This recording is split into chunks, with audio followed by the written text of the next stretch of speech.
What is up, everyone, and welcome to the fourth episode of Dink and cked. Today we are here with Terry, who I've actually only met one other time, and he's already seen me vomit. So Terry, do you want to go ahead and explain what today's episode is about? Alright, today we're going to be talking about just different Norse mythology gods and creatures that have had an impact on their culture. I've just kind of been fascinated with them ever since I was a little kid, and just growing up, I've always enjoyed the tales that have been retold thousands of times. That's super interesting. So before we start, I'm just going to say a few things. So I think in the second episode of the podcast, I mentioned A Teacher by Mr. Materney. And so actually like 3 or 4 days after that episode aired, Mr. Materney passed away super suddenly. He was really important to me in high school and is a big reason why I'm even sitting here today doing this podcast, just because he encouraged a lot of my creativity. So if by some chance Owen or Graham or Mrs. Materney or anyone who has ever had Mr. Materney at Stebbins here's this podcast, I just want to say thank you to him for inspiring my creativity, and just know that he is very important to me and will be very missed. I also just want to say thank you to everyone who's listened. I know we're only 4 episodes deep, but so I just want to say thank you for listening and sharing, and that it does not go unnoticed. So thank you. But anyways, enough of the sappy shit. We're going to talk about some Norse mythology, and today our keyword is going to be God, so hopefully we're not dead in an hour. All right, go ahead, Terry. Start with number 1. Alright, so the first one we're going to talk about is Odin. Obviously, if anyone knows anything about Norse mythology, it kind of all started with Odin. He's the one who sacrificed himself to himself. He's the creator of magic. He's the one-eyed god. He's the seer of all things, the holder of the ravens, the starter of battles. He has thousands of names, and he's said to influence every aspect of life.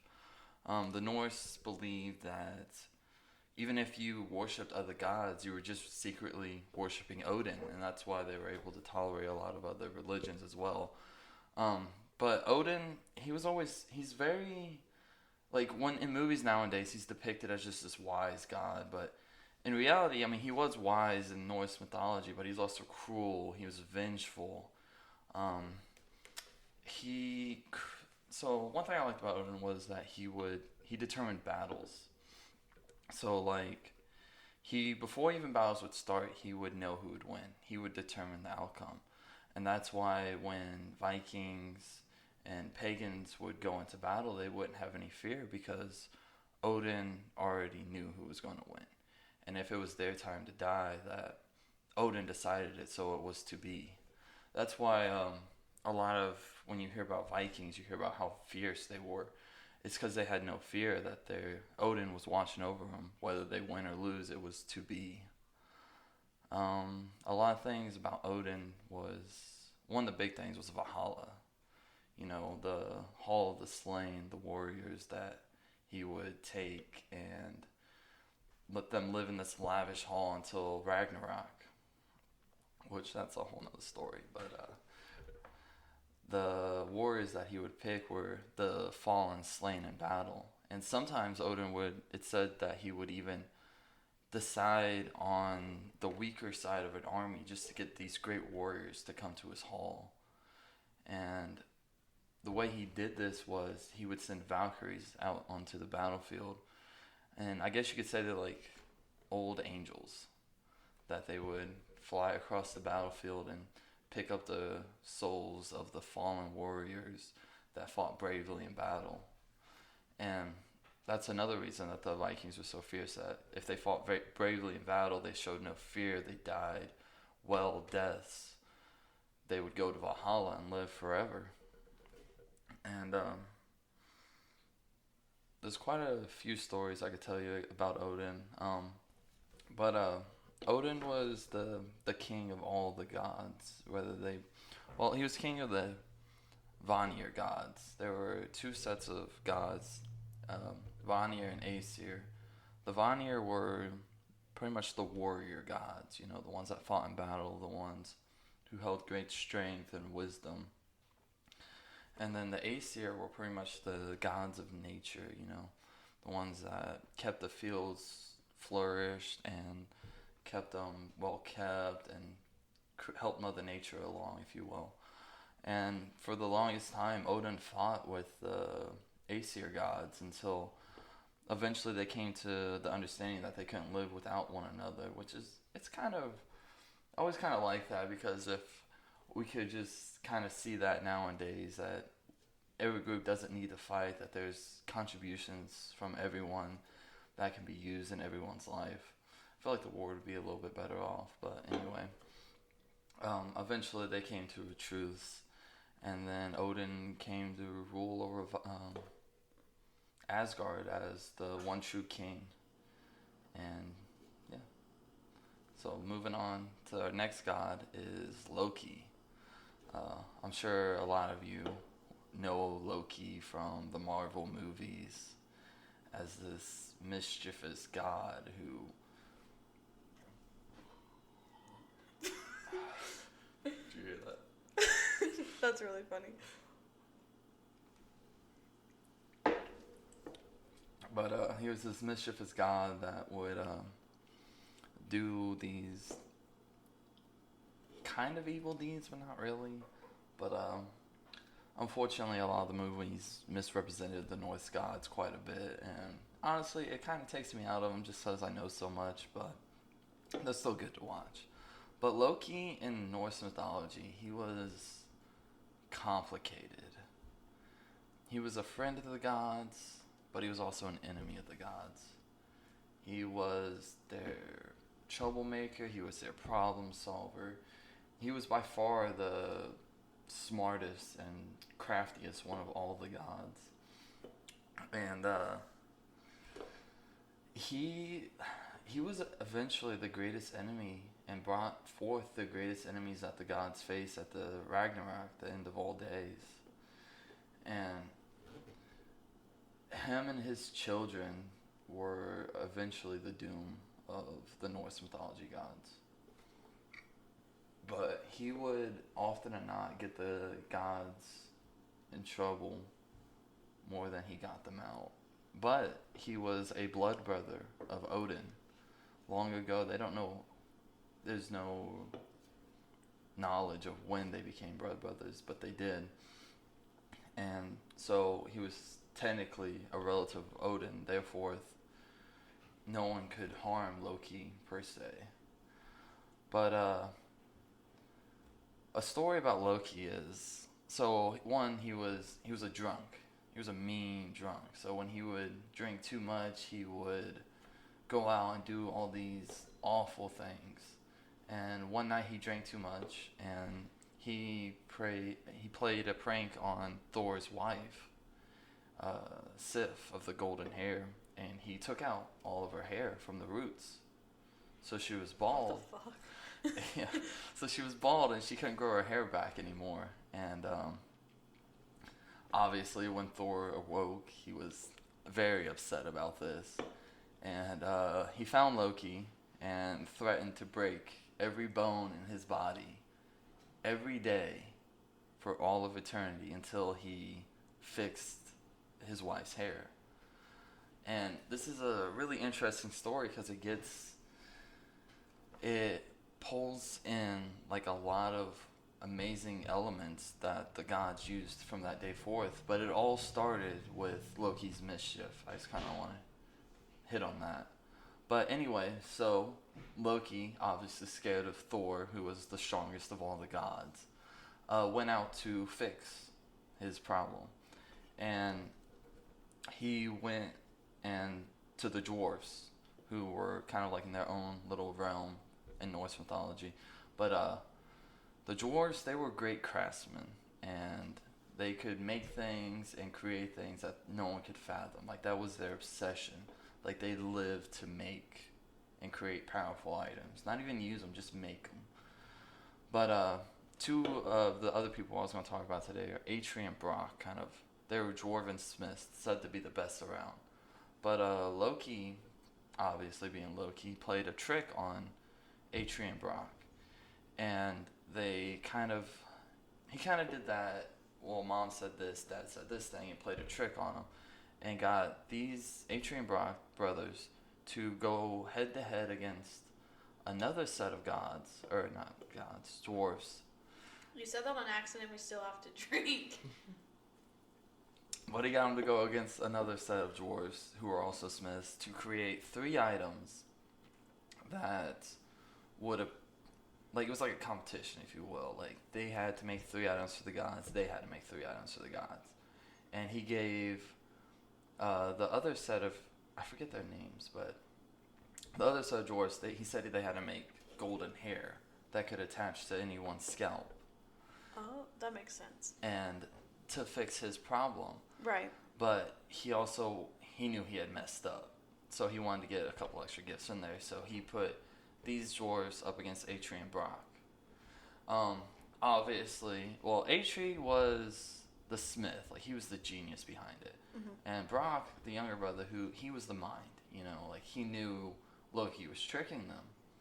So he said that if they won, he wanted Loki's head. And that he could, well, dwarves, they were magical. They could make anything out of anything. So they were going to use Loki's head to make something. Okay. And, I mean, yeah. But just a side note, have you ever seen the movie Hereditary? No. Okay, never mind. If you know, you know. But, so Loki agrees to these terms, thinking that he can just mess with Atri and Brock to kind of mess up their items, you know. So he agrees to the terms. The dwarves get to making their items. And the first thing that Atri and Brock made was... I will just say, since we're looking this up... Atri and Brock, 3 items that they made. I, like, Googled Loki, like, Nordic god Loki. Mm-hmm. Looks absolutely nothing like Tom Hiddleston. Oh, you should look up Thor. Oh, I'm gonna rip Thor here and like, he kind of looks, and the way you were describing him, are you familiar with, like, the Hunger Games? A little bit. He kind of looks like Haymitch. Haymitch? I don't know who that Which is, what's his name? Woody Harrelson's character. That's what he looks like, in my opinion. Alright, so Atri and Brock, the first item that they made was a golden boar for Frey, one of the Aesir gods that lived in Asgard with the Vanir gods. But I forget the name of the boar. It's kind of unique, but it's said to shine through the night like the sun, and it could never die, it could never get tired, and it could pull Frey's carriage wherever he wanted. And Loki, obviously trying to mess this up because he didn't want to lose his head, he turned into a fly, like a black horse fly, they say. Mm-hmm. And the way they worked was Atri would work on the material while Brock pumped the bellows to keep the fire hot. So, as a fly, Loki would fly over and he bit the hand of Brock. But obviously not wanting to mess up his brother's work, he just ignored it and let the pain go. And then Loki, frustrated with this, he kind of flew back into the corner and hit... Oh, yeah. Loki is a shapeshifter, by the way. Okay. I kind of got that, but... Yeah, I that makes... Like, it was notorious for that. He could shapeshift into anything, male, female, whatever he wanted to be. Okay, that makes more sense now. I apologize. But, yeah. So he turned into a fly, bit Brock's hand while they were trying to make the golden boar for Frey. But of course Brock ignored it because he didn't want to mess up his brother's work. So they moved on to the next item, which was Dripnir, which was this golden arm ring that they made for Odin. And it said every 9 days that Dripnir would drip off 8 golden rings, exactly like the one on his arm. And then Odin could give it out to whoever he felt fit, or he could just kind of stockpile them and just increase his wealth. And Loki tried to mess this one up again, so he flew around and bit Brock on the neck, but of course Brock, not wanting to mess up his brother's work, ignored it and kept going. Now this last one's kind of important because it gave the gods their greatest weapon ever.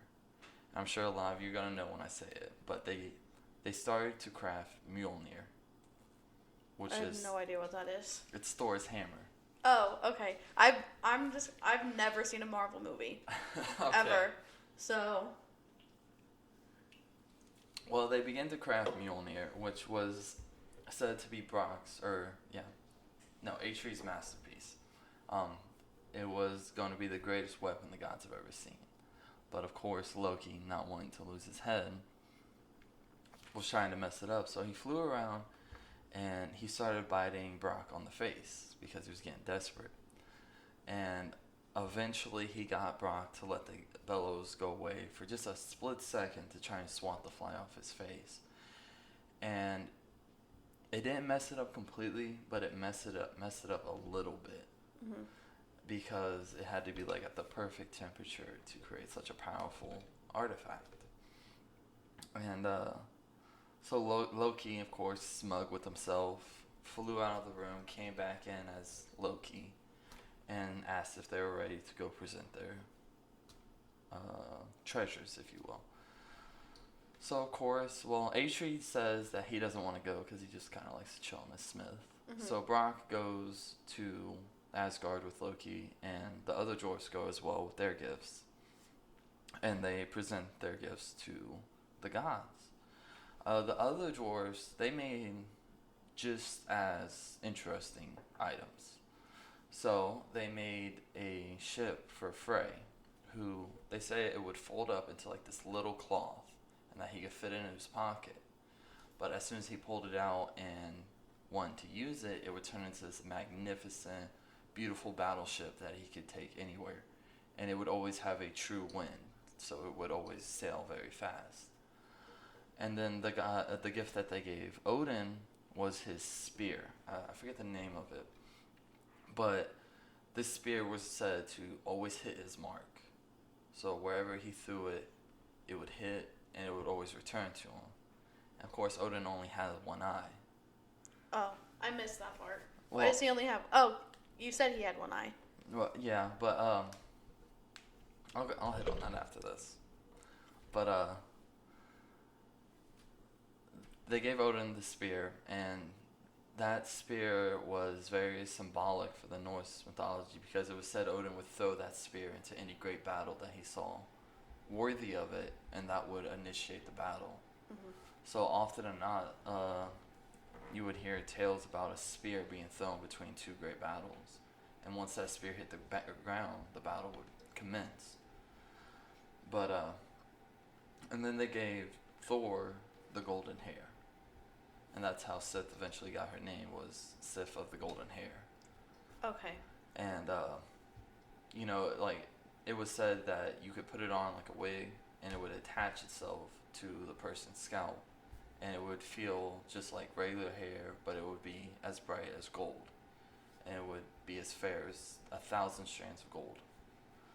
But, so obviously that fixed Loki's initial problem. Mm-hmm. And now he had the issue of if Brock and Atri won, he would lose his head.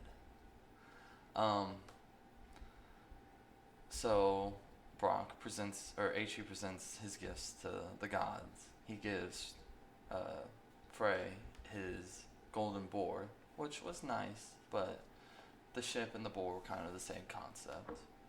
He gave Odin the Dripnir, which was beautiful, and he loved it, but it was still just as magnificent as the spear he received. And then they gave Thor Mjolnir, the hammer that would never break, the hammer that would always return to Thor. And Thor, he wasn't the smartest of the gods, and he often would throw weapons or break weapons just out of strength or anger, and he would lose a lot of fine weapons. So having one that would always return to him and one that could never break was amazing to him. He could also change the size of Mjolnir, so he could shrink it down or enlarge it to fit into his pocket if he wanted to. And the defect about it was supposed to be a two-handed weapon. Mm-hmm. But since Loki messed it up, it became a one-handed weapon, which for Thor, it wasn't really an issue, because he was so strong, but that was what Loki caused. So, but the weapon was still the greatest thing that the gods have ever seen. Like, it became iconic. So Brock and Atri won, and Atri went to collect Loki's head. And Loki, obviously not wanting to give up his head, tried running away at first, but Atri asked Thor to go fetch him, and obviously Thor wanted to try out his new hammer, so he went and got him real quick. And Loki, being, like I said, Loki is the most cunning and mischievous of the gods. He pled to Odin's council that the bet was that he could have Loki's head, not his neck. So if Atri cut Loki's neck, he would be violating the terms of their agreement. Oh. And you can't cut off someone's head without cutting their neck. That's the ultimate loophole. Loki, I really love that. Loki was he was very good at the loopholes. But so Atri, pissed off that he couldn't get Loki's head, decided to sew his mouth shut instead. Oh my god. So this was kind of like the beginning of Loki's like descent into madness, if you will. But he sewed his lips shut, and with like this really thick leather, and Loki was like that for a long time, and it left his face scarred from like the needle marks, obviously. And that was kind of like just like the beginning into Loki's downfall with the gods. But just go back on that point. You asked why Odin was one-eyed. Odin he sacrificed himself to himself on his deathbed. And during that, he got on the 9th day, he received the gift of the runes, which was like magic.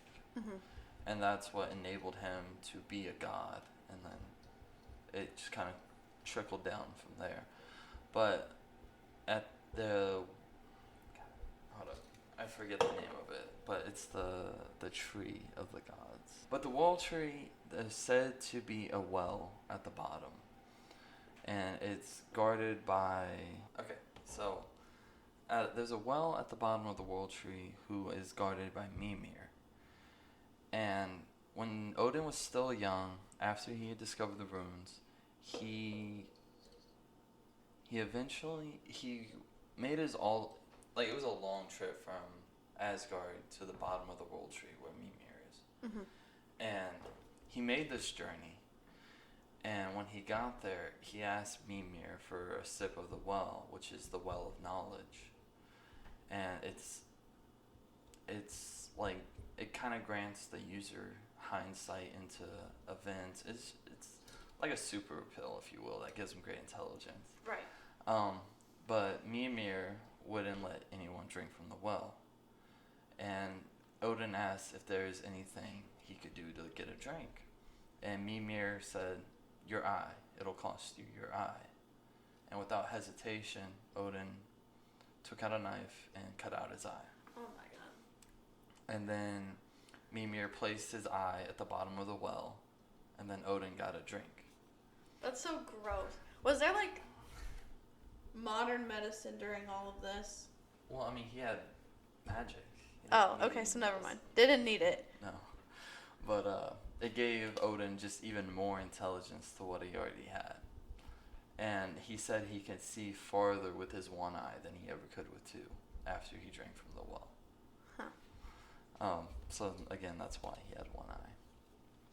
But so that kind of hits on 3 of our topics, because I was going to talk about Brock and Atri, but Loki kind of leads to them. All right, so the next one we're going to talk about is Thor, who most people will probably know. Such a recognizable name nowadays. But Thor, as depicted in Marvel movies, is completely inaccurate. Yes, he was strong. Yes, he was like this brutish, like huge individual, but So like Thor versus in Norse mythology versus the Marvel movies. In the Marvel movies, you got what's his name? Who? The guy that plays Thor, Chris. Chris Hemsworth. That's it. I do know hot guy names, Yeah, but I know nothing about Marvel movies. Well, Chris Hemsworth, he's depicted as this tall, blonde, brutish guy, right? But okay, so I googled it, and does this not look like him? No. That looks like Chris Hemsworth, No. like anime version of Chris Hemsworth. All right. But in Norse mythology, Thor is depicted as this tall, brutish guy who has red hair and a red beard and red eyes. And that's like they hint on his red beard and red eyes like so much throughout the tales of Thor. In Norse mythology, Thor was not the brightest of the gods, to say the least. He was the savior, like he was the warrior of the gods, like he was their protection. But he wasn't very intelligent. And often or not, when anything bad would happen, he would either he would blame Loki for what happened, or he would seek Loki out for counsel on what had happened. And there's a couple tales I could tell you about Thor and just his strength. But he was the giant slayer, so often or not he would go out on conquests and just kill as many giants as he could, because they were the enemies of the gods. And eventually they would be there to fight them in Ragnarok. Alright, well, let me just tell you a tale about Thor.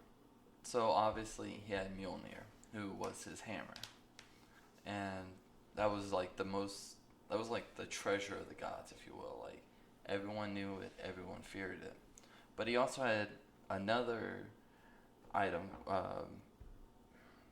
forgive me for mispronouncing this, but it's like I forget how to pronounce it, but it's pretty much a belt that goes around his waist, and that when he would buckle it, it would double his strength. So whenever he had a tough battle, obviously he would do that.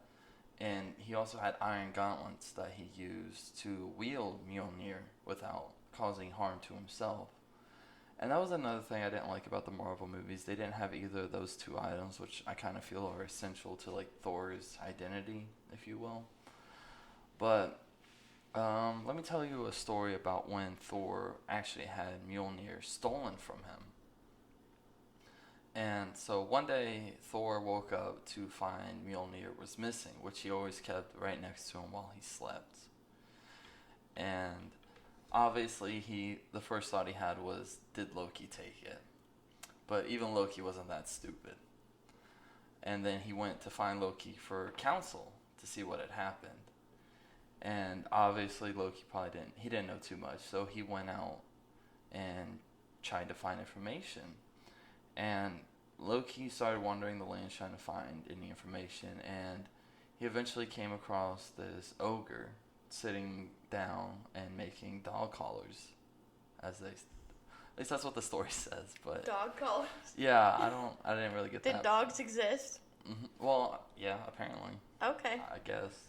But he was making dog collars, and he knew Loki instantly, because obviously Loki's Loki. And he started asking him about the news from Asgard and from the Aesir and Vanir. And Loki said it was all bad, and then asked him if he had any news. And he said he knew of the misfortunes of the gods because he had caused them. Mm-hmm. And he said he knew where Mjolnir was, and that he would trade it back to the gods for a price. And the person that was making the dog collars was the ogre giant, or the ogre king, my bad. And in return for Mjolnir, which the gods obviously wanted, he wanted Freya's hand in marriage, she was the queen of the Aesir gods. She was like the mother nature, if you will. And she was said to be one of the most beautiful gods to ever have lived. And I'm really drunk. yeah. Oh God, the bottom of this is always awful. Every episode, I get to a point where it just tastes like nothing but Crown. Oh, that's all you put in it. Okay, shut up. But so Loki returns to Thor, and he told Thor about what had happened, and they went to Freya to try and convince her to marry this ogre to get Thor's hammer back.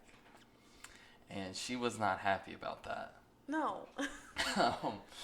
Freya, well, she was a peaceful god, but when she got angry, it was scary. And she got angry. I feel like Jordan would say the same thing about me.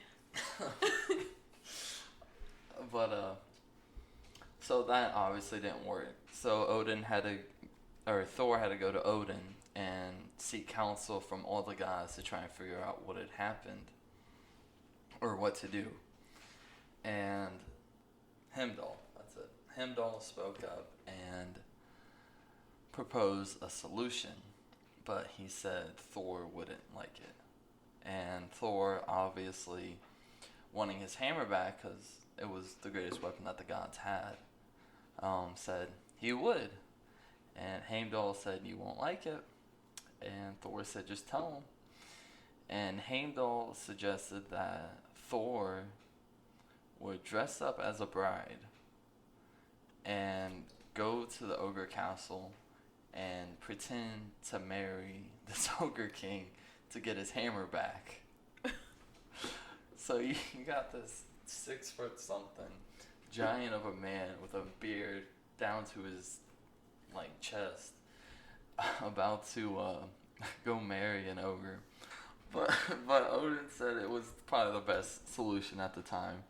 So Thor went ahead with the plan, and all the female gods went and got Thor all ready for his wedding day. And Loki, being a shapeshifter, shapeshift into a female maidservant, or whatever they were called.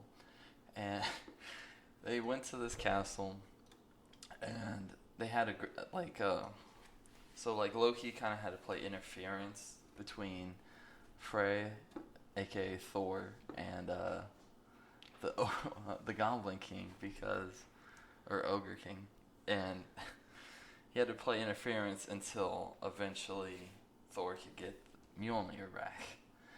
And it was a long night of just interfering between Thor and the king. But eventually they had a feast, and during this feast Thor would eat everything, being Thor. And the king started to question if that was really Freya, the amount that he was eating. Bitches can eat too, damn. The amount that he was drinking. But it said he would eat whole cattle, massive bass, whole plates of food. He polished off 6 barrels of mead. And Loki just kept saying that Thor, aka Freya, was so distraught of love that she hadn't eaten in so long that she was finally able to eat. And eventually the king gave Freya, aka Thor, Mjolnir back as a wedding gift, because that was the terms. Mm-hmm. And Thor, once he finally got his hammer back, proceeded to kill every ogre in that hall. Oh my god. Yeah, in a wedding dress. I love it. Why didn't this make it to the Marvel movie? Right? That'd be an interesting story. And then there's just a bunch of other times Thor just getting into these really interesting just tales. But moving on to our next person is Phineas Wolf. This one is honestly one of my favorites. But I'm really going to hit on 3 different people real quick. 3 out of my list. Because they're all siblings. Okay. So you got Phineas Wolf.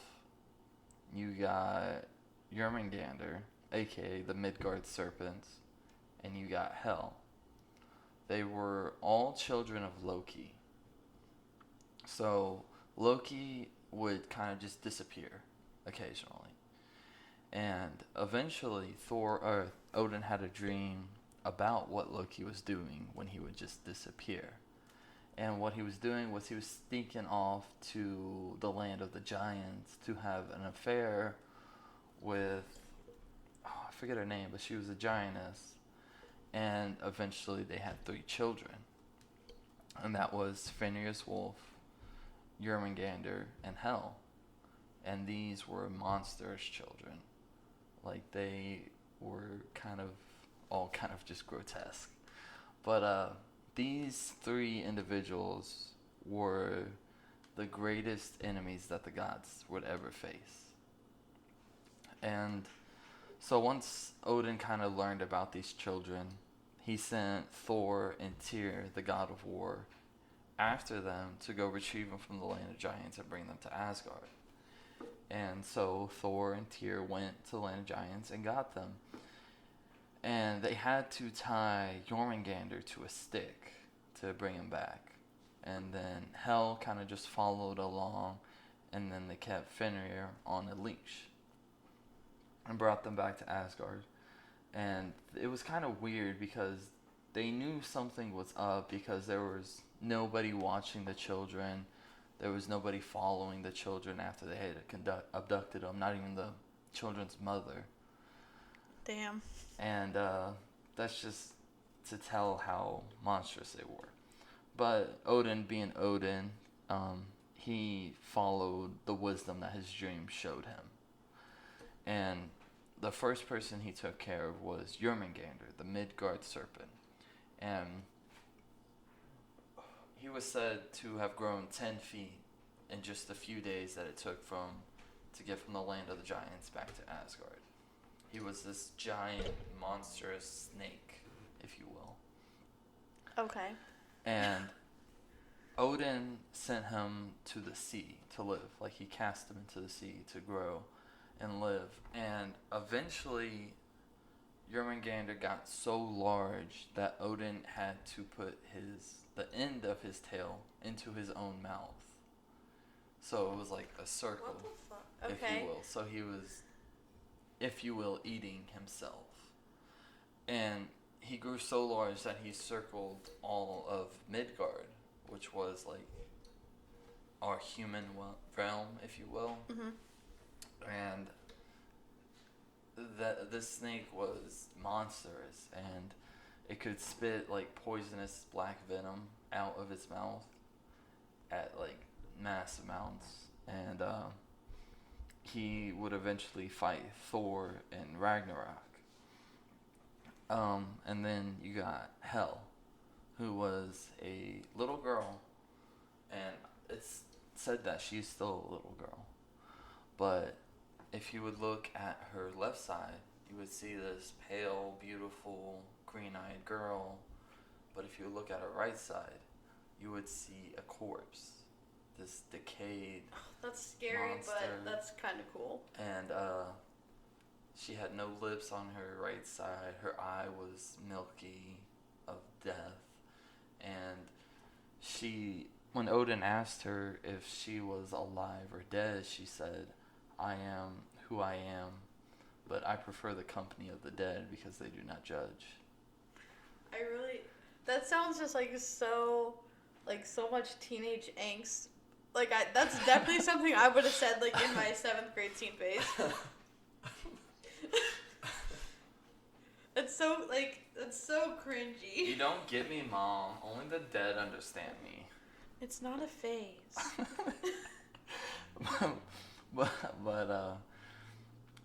So Odin cast her down to the lowest level of the realms, into the underworld, and she was the ruler of the underworld. And the underworld at that time is where all the people who died misfortunate deaths went.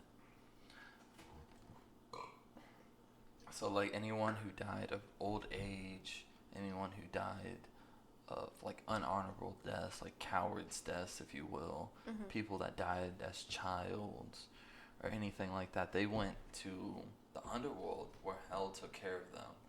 She was in charge of disease and famine, and she was happy there.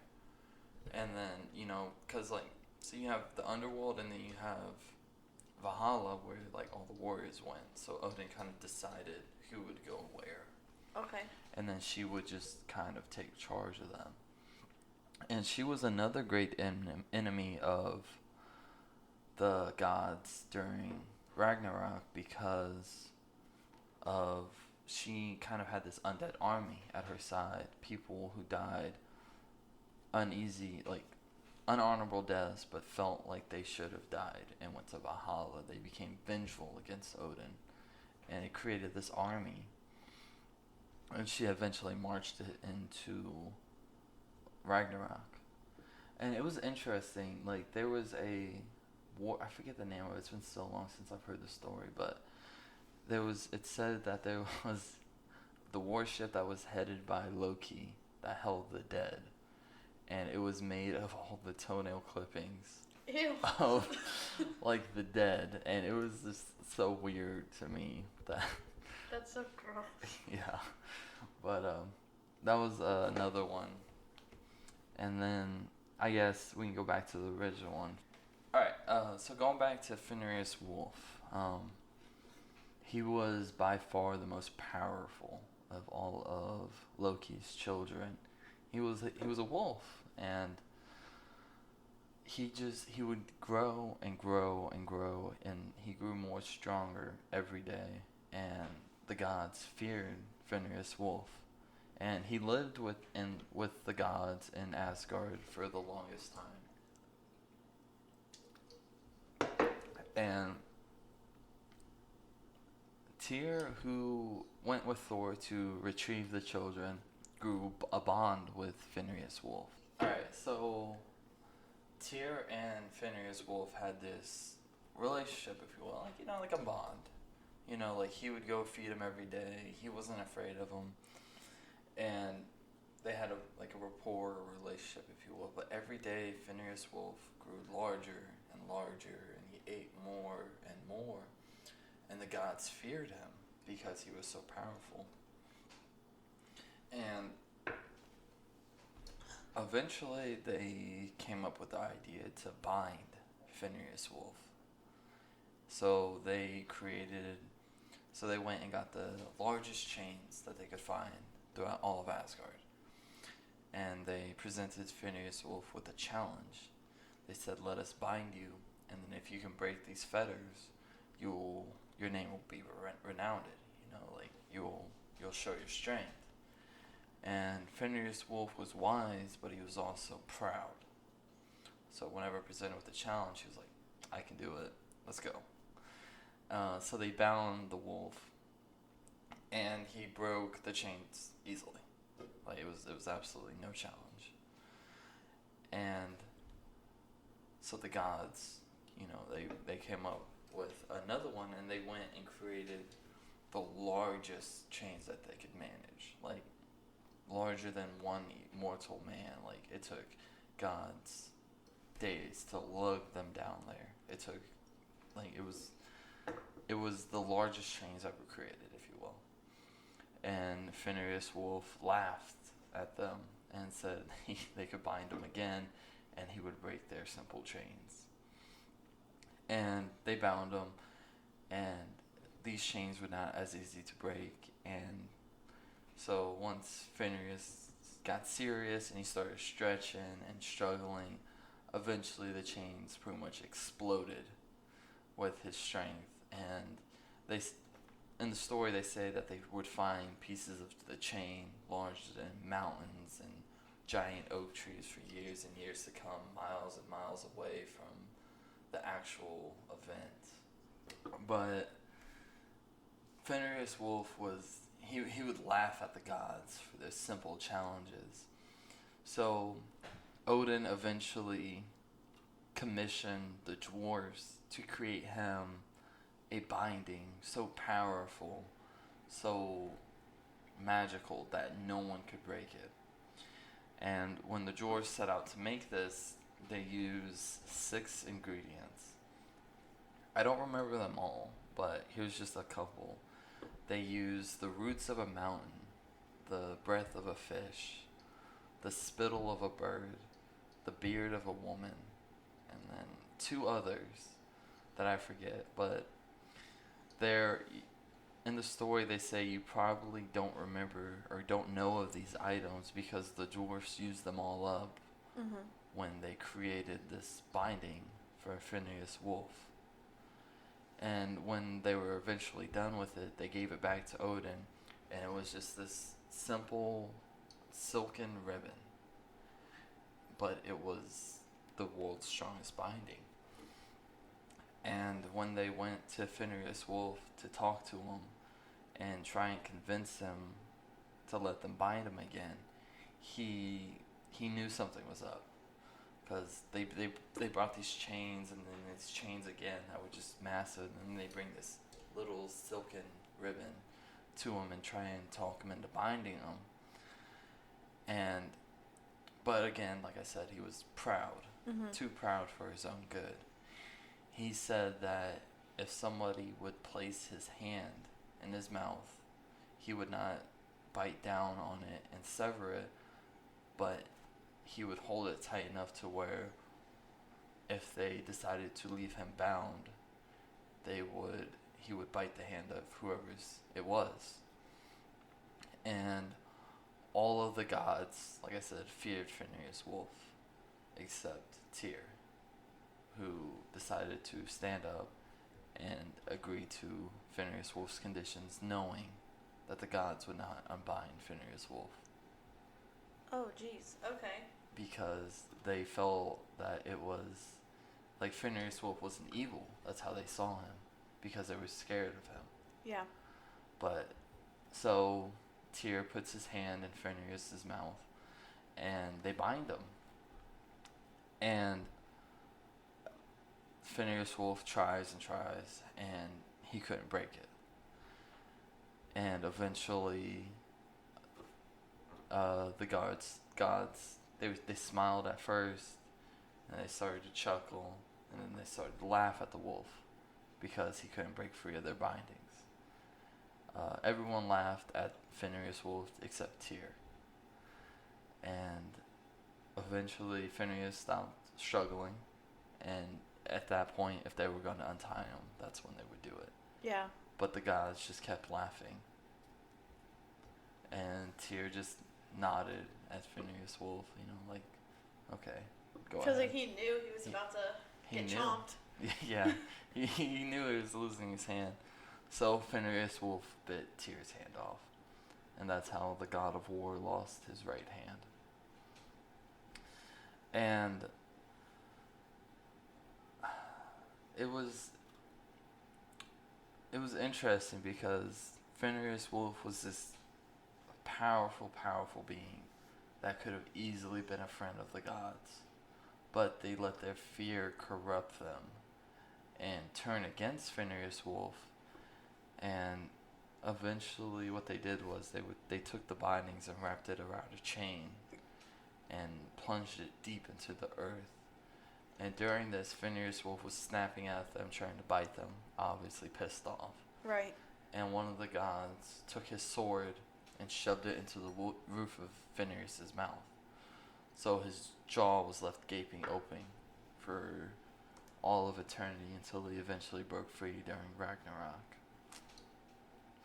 And they say he looked like a small mountain, that if you didn't know it was a wolf, you would think it was just a cave with its gaping mouth open. And honestly, it's sad to me that the gods let their fear corrupt such a powerful ally.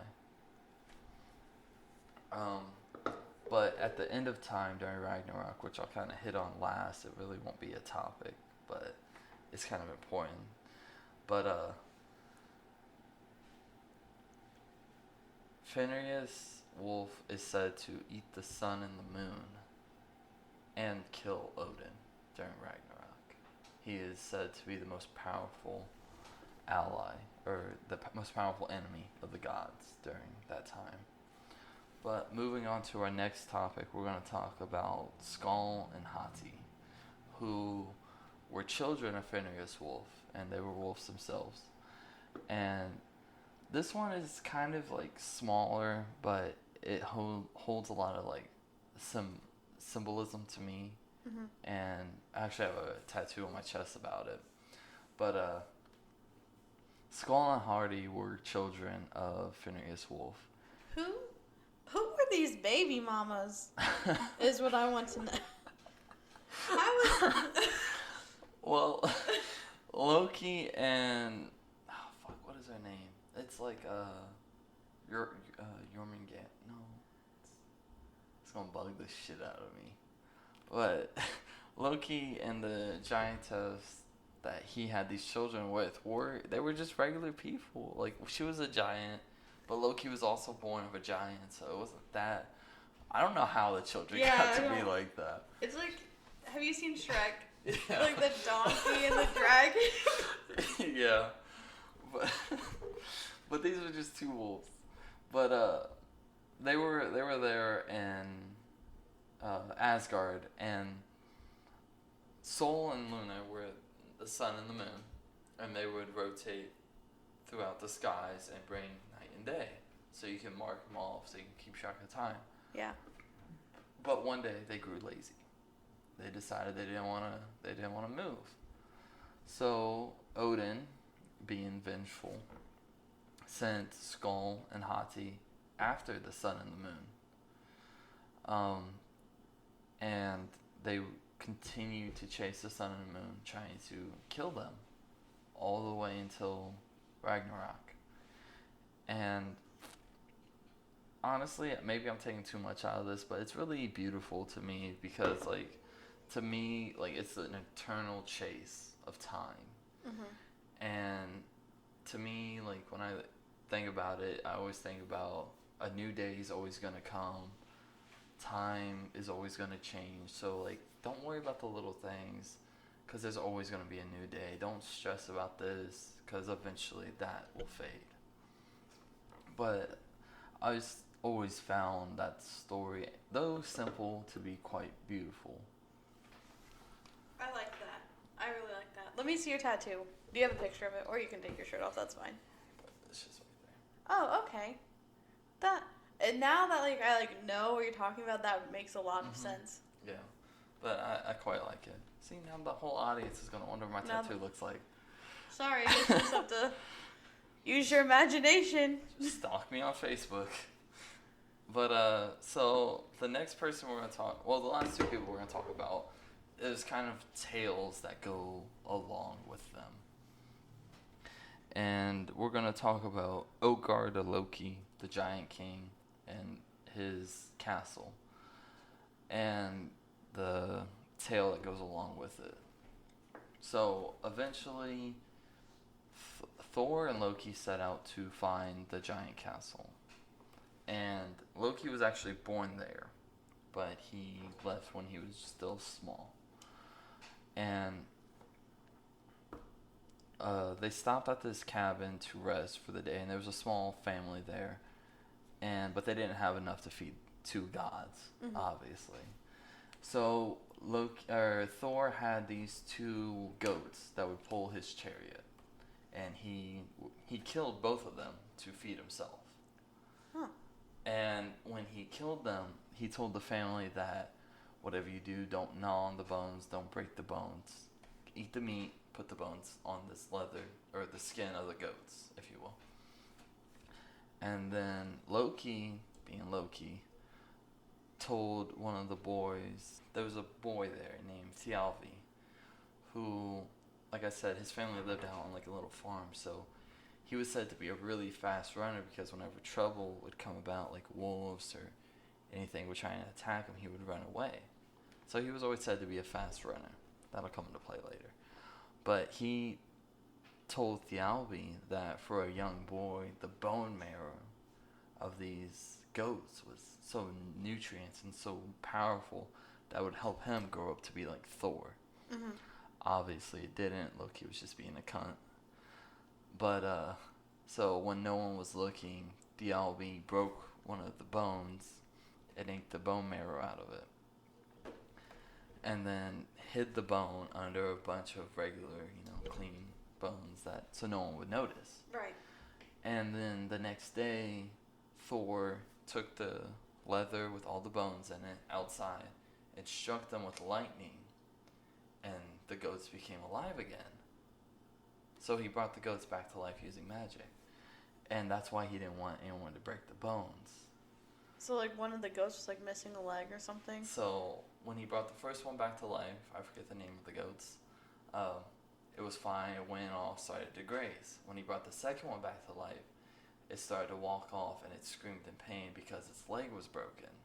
Oh, okay. Because Thialbi broke it to eat the bone marrow that Loki told him to do. And of course, Loki knew this. And so Thor he had a temper. Mm-hmm. So he got instantly upset. And, when you see this god, like this 6-something god looming over you with his fiery red eyes, you're going to be scared. But, so Thialbi's parents were scared out of their mind because they thought Thor was about to murder all of them. But Thialbi stood up and said, "This is my fault. Do not punish my family. Punish me. Take me, use me as a servant, whatever, kill me."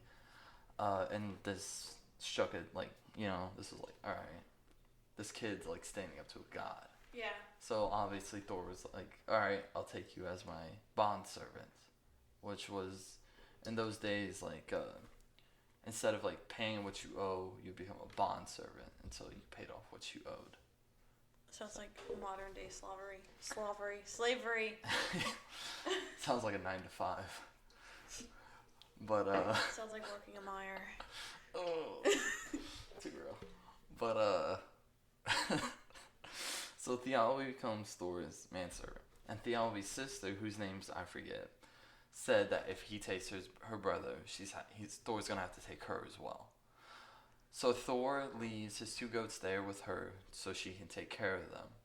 But obviously Thor still has to go to the land of the giants. Mm-hmm. They don't really tell you why, but they just tell you that Thor and Loki on a task to the land of the giants.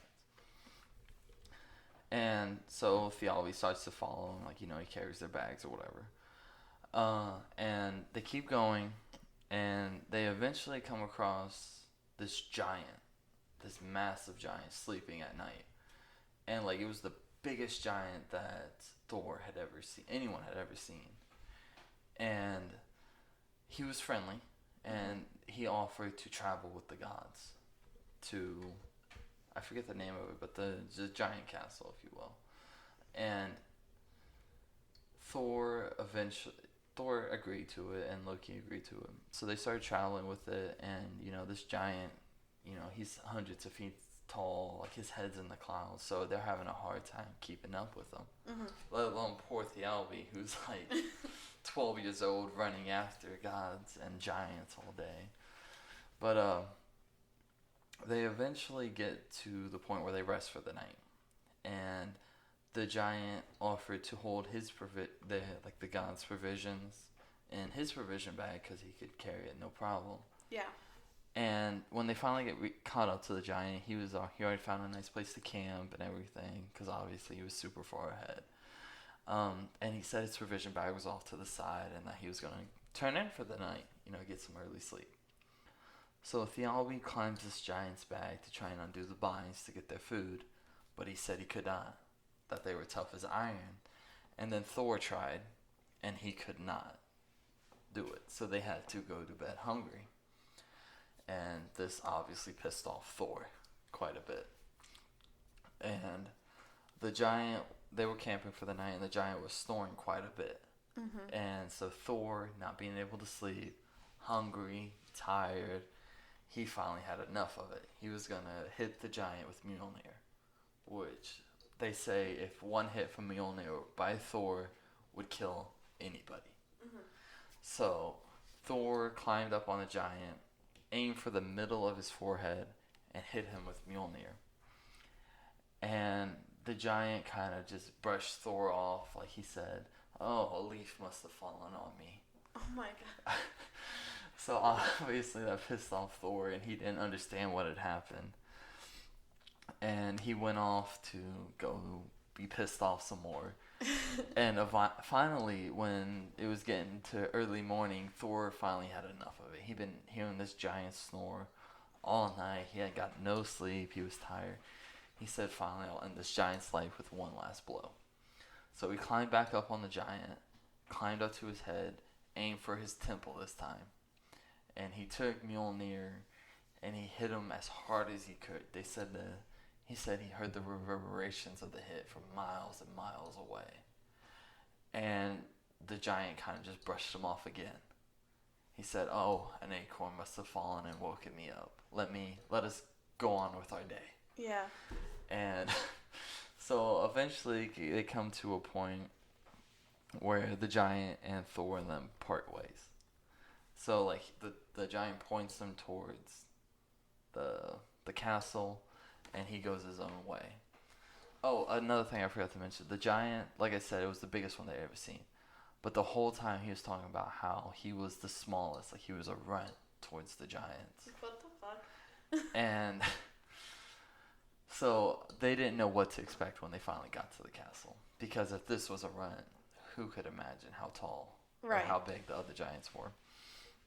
So they start walking again. Thor's pissed off the whole time because he hasn't slept in like 2 days. And he's hungry because he hasn't eaten in a while either. So they keep walking, and they see the castle in the distance. And they see it, but they keep walking and they keep walking, but it doesn't grow. It doesn't change. And then eventually, after like a week or so, they realize just how big this castle is. Jeez. And how far away it is. I would not be walking a week. That sounds awful. So they keep walking, and eventually they come to the castle. And this castle walls were obviously designed for giants, to keep any giant out. So they can kind of just like slip through the gate because the bars are so far apart. But eventually they come to the Giants' Hall where they meet the Giant King. I also messed up on one of my stories earlier talking about when Thor lost his hammer. It was the Goblin King, not the Giant King. So I kind of messed up on that. That's okay. You said Goblin King one time. And I know, because like you said the Ogre King. I don't. It's fine. It was something like that. But it wasn't the Giant King. If you've made it this far in the podcast, just know it was the Giant King. You're gonna have a lot of people pissed off in your comments. But so they finally make it to the Giant's castle. And the Giant King eventually sees them walking through his hall, and he greets them and says that everyone in their hall can do amazing things. So what can they do amazing? What are their talents? You know, like he wants to have a contest, if you will. So he comes to Loki first. He says, Loki, what can you do? Loki says he can eat. He can eat faster than anyone. He can eat better than anyone. And no one has ever beaten Loki in an eating contest. So obviously this was something he was proud of. Right. So Loki decided to do this eating contest. And so the Giant King brought forth an eater for them. You know, like it was like them versus the giants, if you will. And I forget I think it was Loki. That was the name. Like they were very similar. Loke. Yeah, like Loki. Oh, you're looking it up? Yeah. Oh. I have the list in front of me. No, that's the king, Okar to Loki. Oh, I don't have the other one then. But it was Loki versus like Loki or something. Like that. A lot of names are very similar in this. But so pretty much they lined up like a trough or a table, if you will. I think they called it a trough. But it was just like lined with like. It happens. It's fine. But they were lined with like food, like cattle, like fried fish, like all kinds of food you can imagine, right? So they both started on one end and they had to work their way to the middle, or whoever, like, you know, wherever they finished, whoever got the farthest. So they start to eat, right? And, you know, Loki, he ate faster than Thor or anyone had ever seen before in their life. Like, he was just scarfing down cattle after like fish, everything, like leaving the bones clean on the table. And then eventually him and Loki met in the middle. But then when Loki had looked over at the other side, he had saw that Loki had ate the bones and the plates and the trough. He had ate everything, while Loki had only ate the meat of the fish and the cattle. So Loki lost, and this disappointed Loki because he had never lost before, ever. Mm-hmm. And, so, if you will, it humbled him. And then next up, the Giant King, Odgard Loki, asked Thialbi if what he could do. And Thialbi said he can run.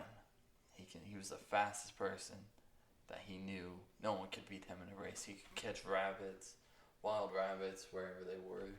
He could outrun them. So the Giant King said, well, it wouldn't be fair to have you race a full giant, so we'll bring out a child for you to race. So Thialbi, they go outside, and there's pretty much like a track, just perfect for a quick race.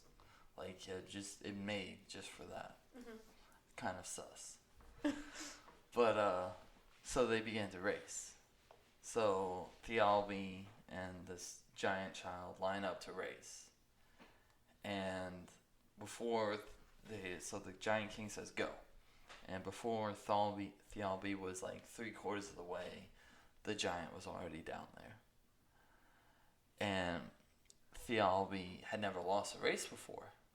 So he said, let us go again. I know I can beat him.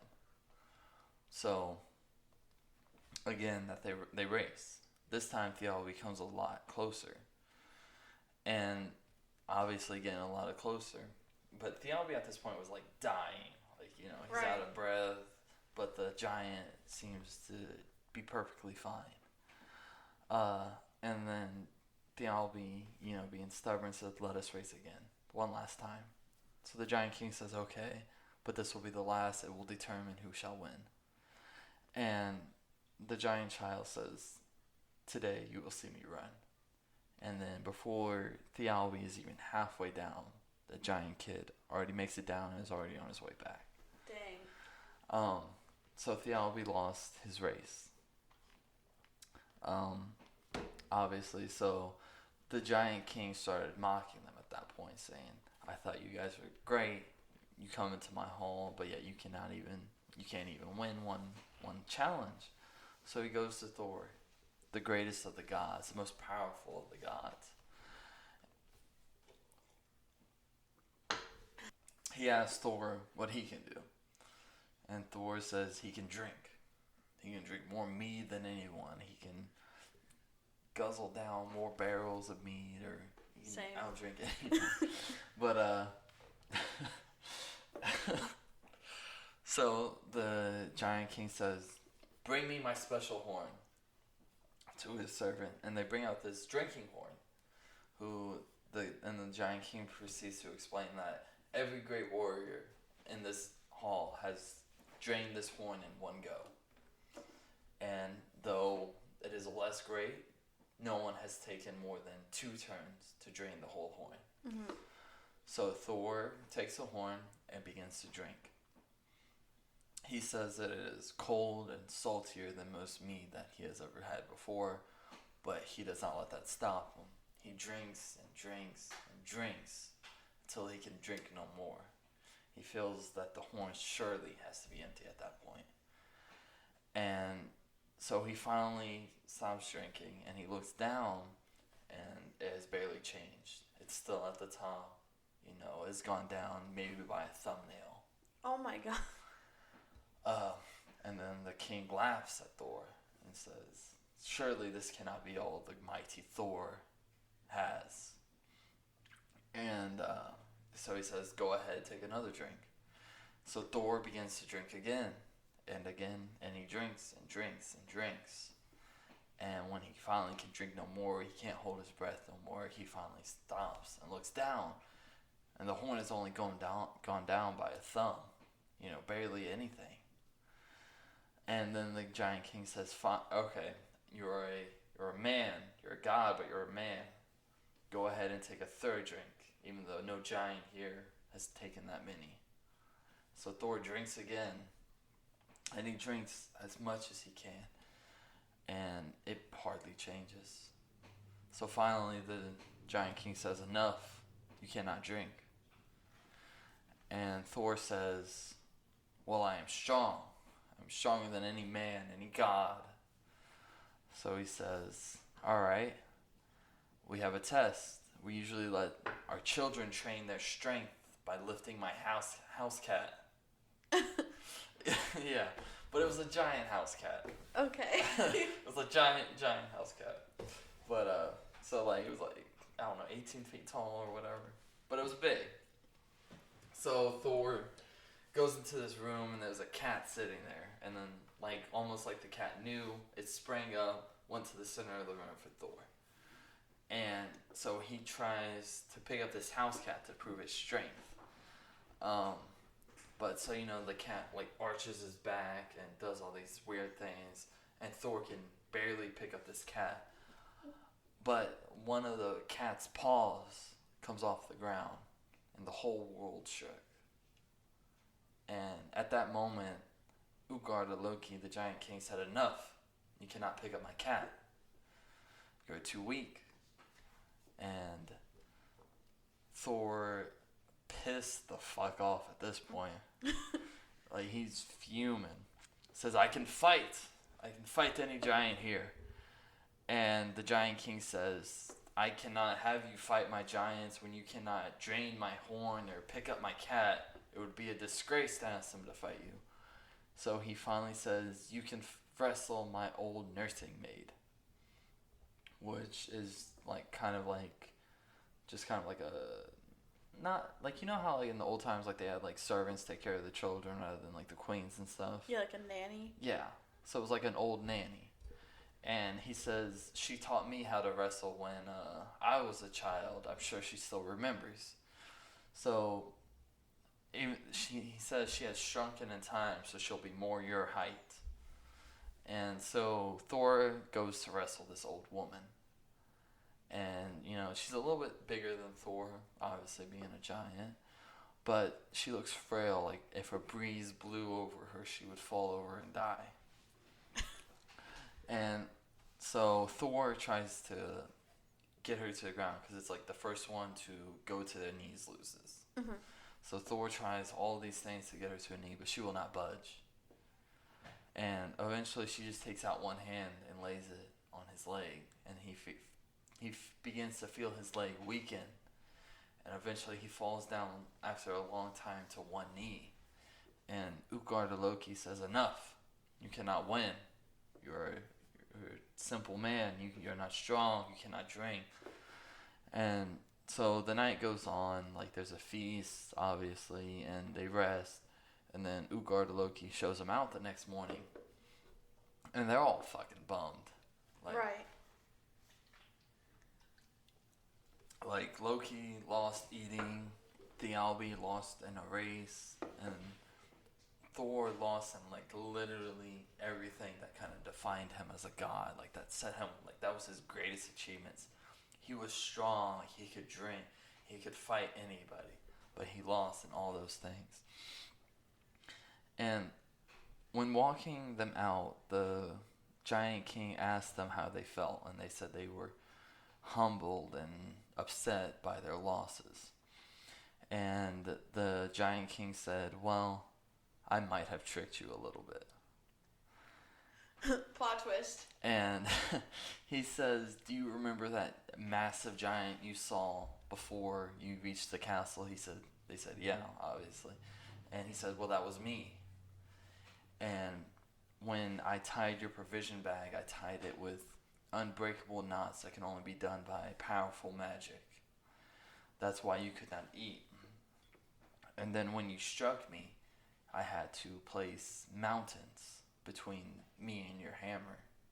And then he pointed off to the distance where he saw like these huge ruts and craters. And he said, "Those are your blows, Thor. You created those by a simple swing of your hammer." And then he said, and then Loki, being the trickster he is, he knew something was up with last night. Mm-hmm. He said, so what about last night? What happened there? He said, well, Loki, you were a great eater. You ate faster than anyone I had ever seen in my life. But you were against wildfire incarnate. Nothing eats faster than fire. Nothing destroys more than fire. Nothing can escape it and nothing can live. And so when Loki ate, he ate against fire. Sorry. But and then Theophany said, what about me? Who did I race? He said, you boy, you raced against thought. Because what can anyone do faster than anything? They can think. So when Theophany ran, he ran against his mind. And the more he thought, the more he contemplated, the faster his mind outran him. And then Thor, fuming at this point, like he was visibly just upset. And why is my neighbor loud as fuck? It's so annoying. But so Thor was just fuming at this point. He said, and what about me? He said, Thor, if I knew how powerful you were, how strong, how intimidating you were, I would have never allowed you to find my castle. He said, you, Thor, you drank from my horn.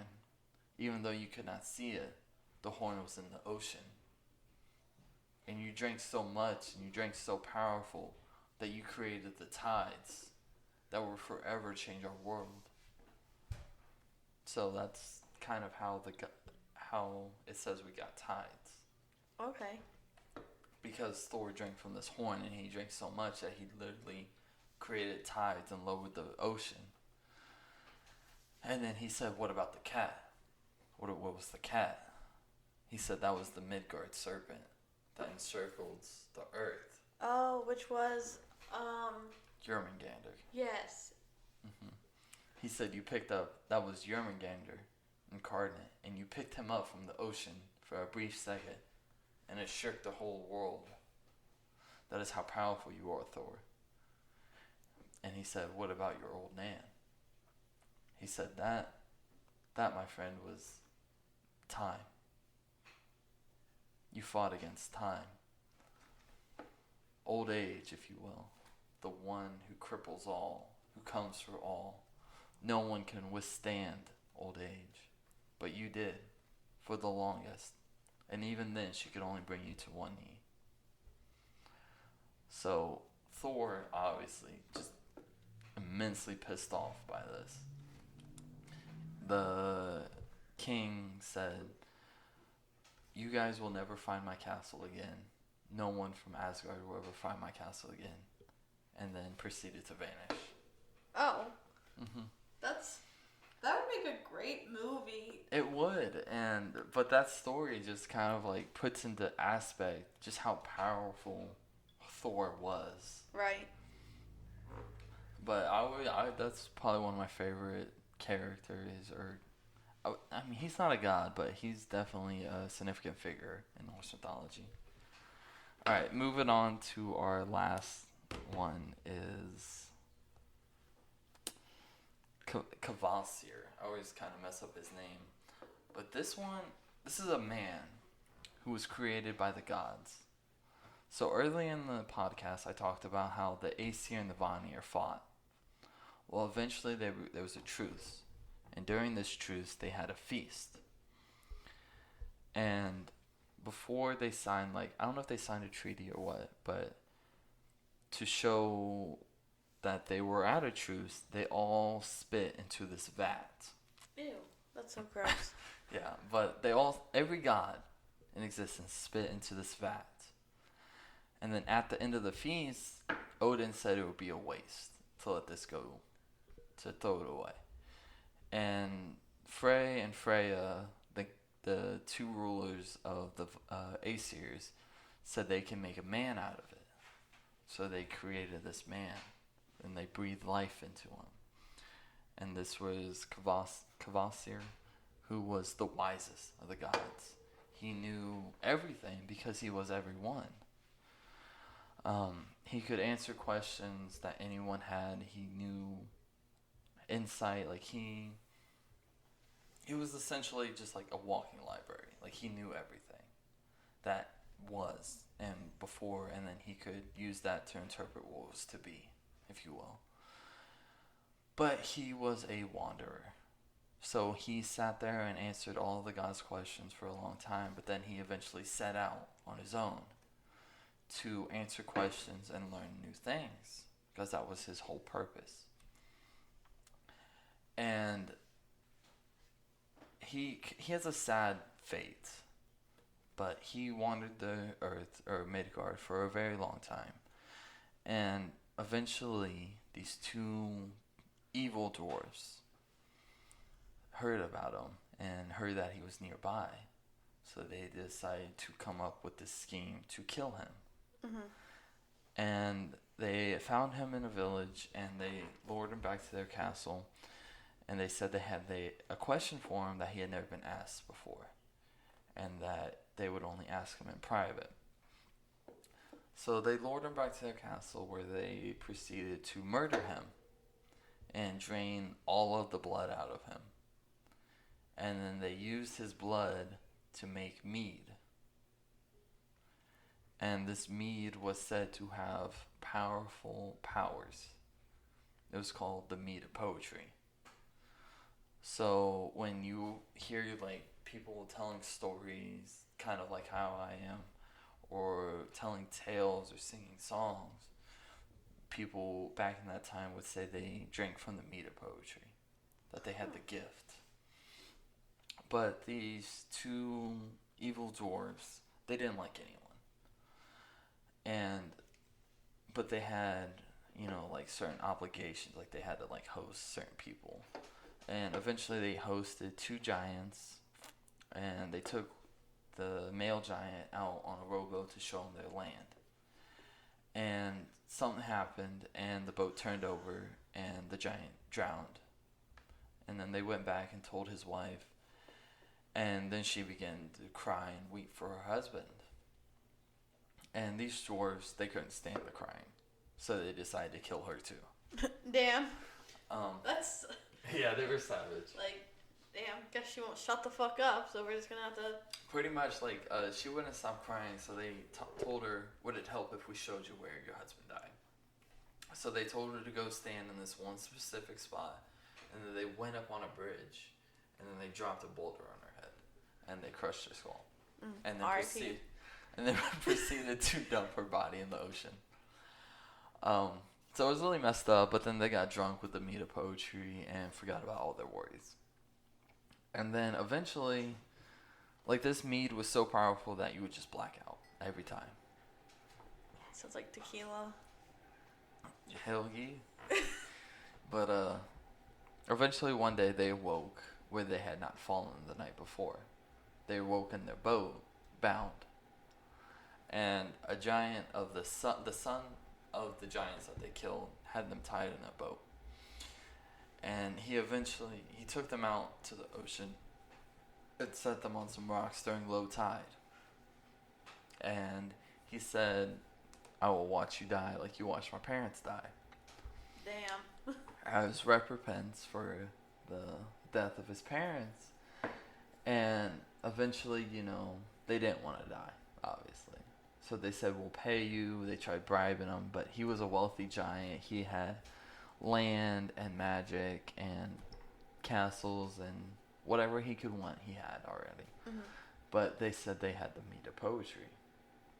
And he thought it over for a while they were slowly drowning. And eventually he came to the conclusion that the mead of poetry, along with a bunch of other stuff, would be appropriate compensation for his parents' deaths. So that's how he came to own the mead of poetry. And Odin eventually heard about the mead made from his... he wasn't kin to Odin, but he was one of the gods. So obviously he wanted it back. And I feel like to go into the story, it would take a very long time. But eventually, Odin got the mead back and then proceeded to keep it in Asgard for all of the gods. And it was just it's a really sad tale that brought forth such a powerful gift. Um, because I feel like without the mead of poetry, these stories would have been lost a long time ago. Right. So this is kind of the one that like wraps everything up. Like, you know what I mean? Yeah. Like, it's like I don't know what I'm trying to say. It's the reason that all of this exists in the first place. Right, exactly. And that's how I kind of feel about it. Because, like, the pagans didn't believe in writing stuff down. So a lot of these stories have just been told from barter to barter until eventually someone did write it down. Mm-hmm. And I don't know how much of stuff is true or how much has actually happened or what did happen, but I don't like to worry about that because it's such an amazing tale, and it's just really how you interpret it. But so like the meat of poetry is just it's such a sad tale, full of death and like despair and treachery, that brought forth the heritage of the Norse mythology, in my opinion. And I just thought it was such a beautiful tale to kind of just end on. But those were just kind of 10 stories or 10 characters from Norse mythology that I kind of I adore, if you will. Oh, right. Honestly, I was a little skeptical about this at first because I don't know anything about this. But I found it super interesting.